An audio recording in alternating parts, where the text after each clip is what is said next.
Hey Gwenters, and welcome back for another episode of Gone Gwenting. It's a Wild Hunt Wednesday, and we are bringing to you the new leader ability, White Frost. I've called this deck Eredin's Wild Hunt because King Oberon is dead to us. We couldn't fit him in provision cost wise and still keep this deck running thick and heavy. So basically what we're going to be running here instead are a bunch of really heavy, top heavy units just to keep dominance, get some great work out of Imlerith's Wrath. Naglfar is in here for consistency, one of the best gold card consistency, deck consistency cards there is.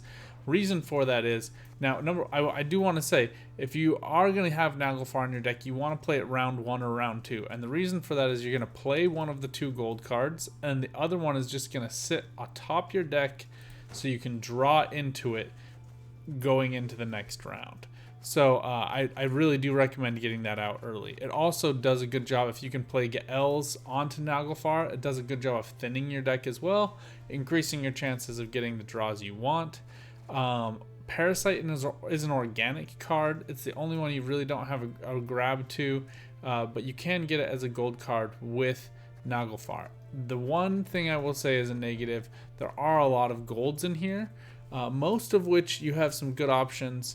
I would just say make sure to get out Winter Queen first with either Ardgaith or Ride Riders. You can use a leader ability if you're really pinched to proc Frost on both rows. You could even use Eredin to proc the Frost. I had previously been running, if you type in Wild Hunt, you have a lot of other options you could go for here. I don't think Caranthir is great for this deck. His new provision cost of 9 just makes him a little too expensive. Naglfar's Crew, in my opinion, should be a 4 provision card and not a 5 provision card. It only spawns Frost for 2 turns, and you have to keep that Frost going for them to get big enough to matter. Just not good enough for me. But if you are feeling like you're missing Frost here, they could be a different option. I do like the new reworked Wild Hunt Riders with 4 provisions each. They make for a great blue coin play, as they will automatically have dominance being the first cards out. And then the NL Conquerors are very good for a couple of reasons. Number one, if for some reason your Eredin gets banished, you can go ahead and use them as a target for your Ozril. Not an amazing play, but still pretty good. Imlerith is fantastic for consuming Eredin from your hand, and then you can just set him down for a beefy 15 points. Eredin's automatically in your graveyard, so unless they're running squirrels or an Ozril themselves, you're going to be able to grab that whenever you need it. So anyway, lots of combo packages here. Beast, obviously, just for kind of like good tempo. Just a great, easy to use engine that's almost always going to find value in this deck. So anyway, that's basically why this is here. The other reason for these NL Conquerors and why there's 2, Imlerith can just grab one of those and discard them and use them to beef himself up to 9 points. But otherwise, they're just really easy. We're already running Devotion for the Winter Queen, so it's easy to keep these guys all the way up to their beefy 7-point power. And Dregalarve is just like good general engines. I have Wild Hunt Hound in here because we have so much dominance going on. They are a good engine to include. Hideous Feast, I find, is a great way to maintain dominance. You damage an enemy unit and boost yourself by 3. That almost gets the full 6-point value every time, and it maintains that dominance proc. It feeds into Frost well as well. If you compare that with an Eredin, so long as you have dominance with Eredin, your Frost is going to do 3 damage instead of 2 to each of those rows. So he's great to keep out here. Anyway, lots of fun stuff. I think the new reworked Imlerith is a great consistency card. It's a great dominance card, and it also makes it much easier for you to want to pair with Imlerith's Wrath, getting that automatic removal, so long as you control Imlerith to maintain your dominance, to erase huge point plays. I'm finding a lot of Nilfgaard decks are using Kahir nowadays, and so it just makes for a great Kahir counter. We're going to go ahead and jump into a game. Biggest things I think to look out for in this deck. Protect your Ichern. Either get it out early if you don't have a way to consume it, or make sure you're playing it in a very short round where you're already planning to get out of it. If you anticipate that you're gonna have it's gonna get banished, try to play around that a little bit. Those are the best suggestions I can make. Other suggestion: make sure you have only one Wild Hunt Rider to hand. Use your Andrega Larvae and your here we're probably going to use him to grab Ardgaith if we can't grab that. This Purify isn't really necessary offensively, and we certainly don't need it defensively against an Ursine Ritual deck. Winter Queen needs to stay in. We do get Ardgaith, so we can now use Gaels to target some other cards, notably Naglfar. You can also grab Red Riders. We've included Red Riders just for additional Frost procs. The Frost also works well with Bruisers, being able to push units into the Frost and damage them. Can be great value there.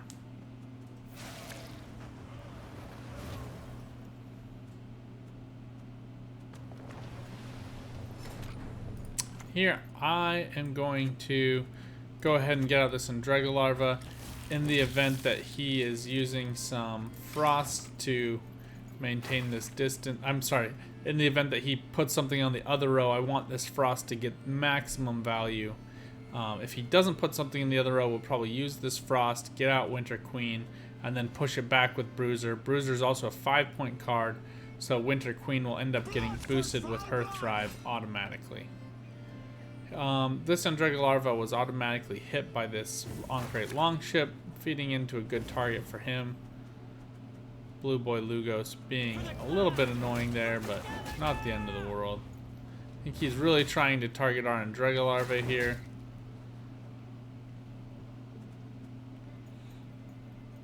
A little bit interesting to see him use those leader charges already. And I think for our Ichern, we're going to hope we get Imlerith to hand. Instead here, we're going to go ahead and proc our Ardgaith. And just leave that. Winter Queen comes out, and now we can just feed this directly into Wild Hunt Bruiser. It should proc both of these Thrives, so long as Andrega Larva doesn't get killed. And since you're moving the unit off the row, it's not going to get this benefit because it moves the unit first and then it damages them. So he should now lose 2 points into this next round.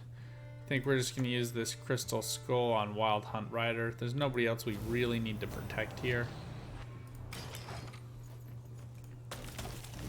Now the one thing we do want to do is check and see what our golds are. Ozril is, if you have two bad choices, you might not want to use Naglfar. There is the chance that you would get both of your bad options and you could get into a world of hurt. Here, Parasite has value, giving us boost. Beast would be great this turn. Imlerith is fine. Eparian is great. And Ozril would be the bad choice. So we just have one bad option. Everybody else is pretty good. The reason why I say Imlerith wouldn't be the best is purely because he would be a little bit overkill. Here I think we don't have any super tall units, so I think we'll use a Eparian Phantom and save Beast. Eparian Phantom being a 1-point boost that will just take care of itself, don't really have to do anything else with it. And it also looms large as a good threat against these other cards. Stunning Blow obviously getting removal there, but he is now in a bit of a pinch. We're going to just play our NL Conqueror here. Well, actually, sorry, let me pause. I know he's not going to play Ceres. He doesn't have enough room here to play Ceres. Well, actually, he has just enough room. And Ceres for him would be exactly 11 points. We're not taking any bleeds. That said, I don't have anything really beefy in my discard. Let's actually remove this Haymay Protector just as good engine. And we will boost up our Wild Hunt Bruiser to give us an 8-point unit. closes out the round. We are up by quite a bit, a little bit of overkill. But these Ursine Ritual decks love to peter out fast rounds. So we'll put some real pressure on him next round, as they like a long round 3 to get all of those engines they like, including Berserkers and Haymay Protectors and Ceres on Crate with her Shield Maidens. Now I'm really looking for Imlerith. Unfortunately, we don't find Imlerith here. Instead, I think we'll just play Ikarin. Ikarin is going to come down with 1, 2, 3, 4, 5, 6 armor.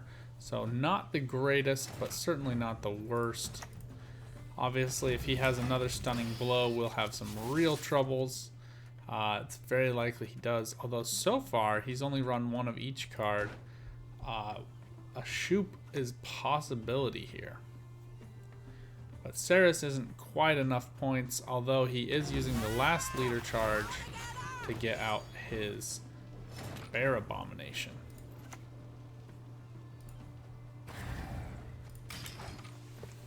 But we can set this beast down, get some good procs there.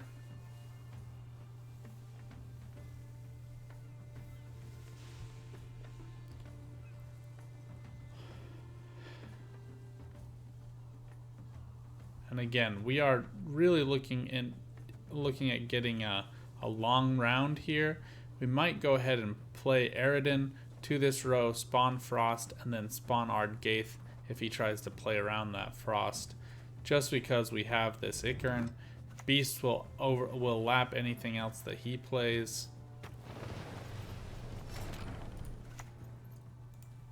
And we can go ahead and use White Frost here to push back this on crate Longship.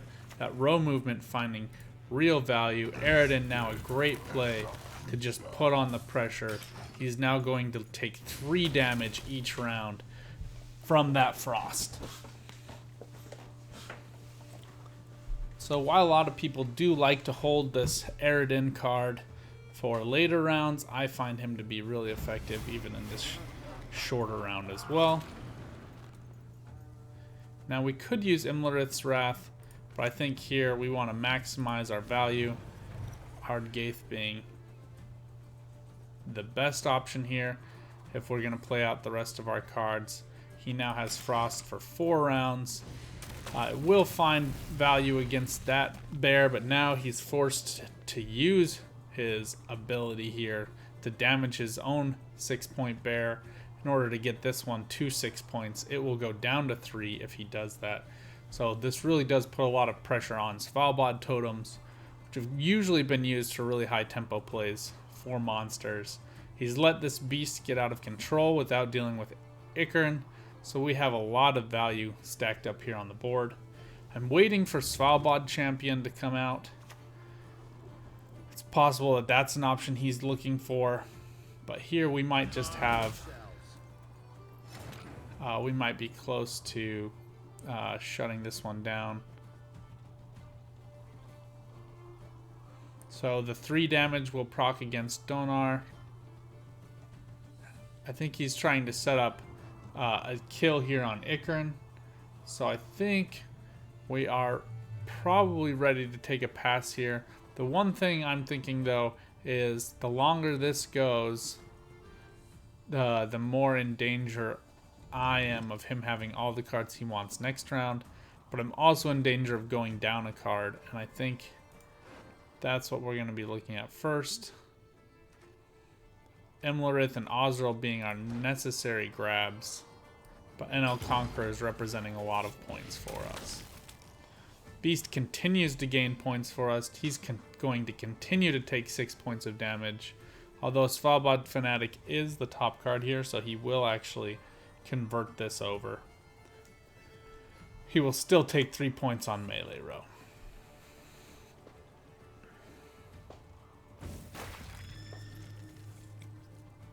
My guess is he's looking for Morkvarg in order to get rid of this Ikarin. So Haymane Protector may work here just to gain those points, but it's not quite enough for him to pass. He doesn't have any other passive engines. It's going to come back and get full value, 6 points of frost damage. He really needs to remove this Ichern. Eredin, not the best choice there in my opinion. Although he did do his math and it was great enough value.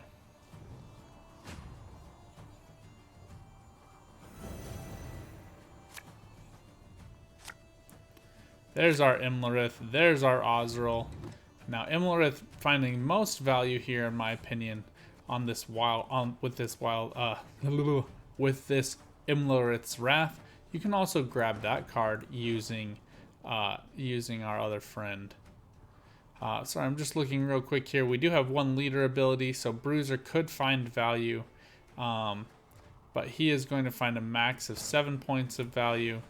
Bruxa here finding 1, 2, 3, 4 boosts up to 7 points as well, plus the bleed for a total of 9 points. So we're gonna go ahead and stick with her.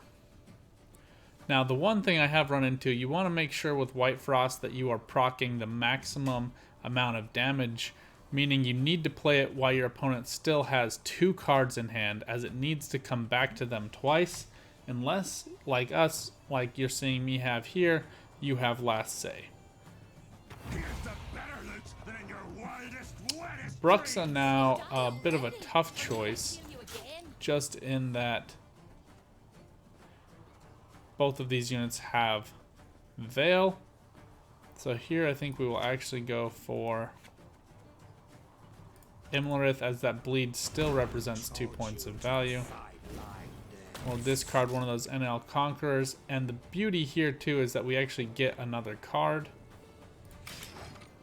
Also, if you're playing against a Wild Hunt deck that's using Frost, I highly recommend you play your units all to the same row, unless you're worried about a non-devotion deck being able to push you off. There's no reason to proc a bleed on this Drummond Berserker.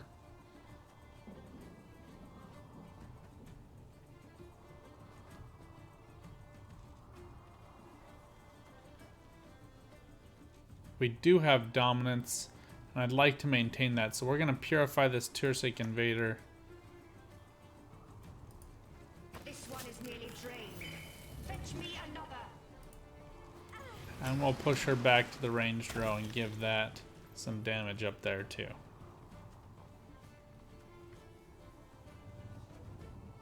We missed a couple of Thrive procs here, but I'm pretty happy with where we are generally. We still have dominance. It's going to be hard for us to lose that. He might be really concerned about this Imlerith, but I think so long as we can maintain this 5-point dominance, we'll be able to kill any 5-point unit he puts out. No questions asked.